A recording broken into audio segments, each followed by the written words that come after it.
The Alphablocks are the 26 letters of the alphabet brought to life. They live in an empty world, and they soon discover that if C, A and T hold hands, a cat will appear. They're very lovable, they have really strong personalities, and they also get along with each other really well, so quite often they'll hold hands and create new exciting words. The Alphablocks are the Alphablocks. They've got different patterns sometimes on them, and there's different letters. They're all different colours. They've got glass on top of them. And there's each one from the ABC. And then in the middle of the glass it's got a letter.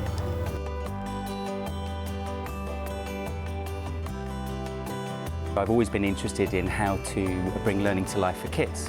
And I had this little idea in the back of my head, which was what happens when the alphabet comes to life? What would it be like? Who is A, who is E? And I thought about it a bit, and I wondered what the world they would live in that might be governed by phonics. Alphablocks helps my child's learning by allowing him to repeat the sound as well as associating the sound with a character. She remembers the characters as characters, I and P, but she doesn't really tie it in with phonics. But then, of course, walking along the street, you see a sign and it's got those letters in it. She says, "Look, Mummy, it's I, it's P." And also it's fun and it's engaging, so it doesn't necessarily feel like learning whilst being learning at the same time. It covers off the curriculum in exactly the same order that the sounds are taught to children at school. So every episode now focuses on one of the key learning points, one unit of the curriculum. The first episode of Alphablocks is very similar to the first thing that children learn when they go into the reception year. If it weren't for the characters and the sounds, I think it would be a lot less interesting to teach her the sounds.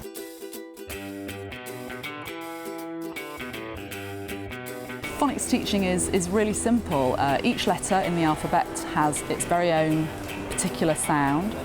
The English language is this beautiful and complicated thing, and famously there are a gazillion different ways to pronounce O-U-G-H, and it's got influences from every other language under the sun.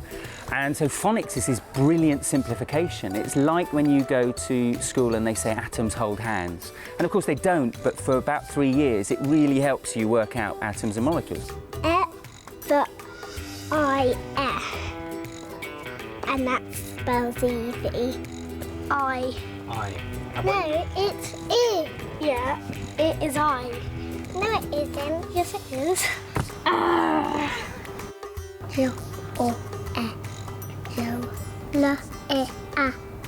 Liam.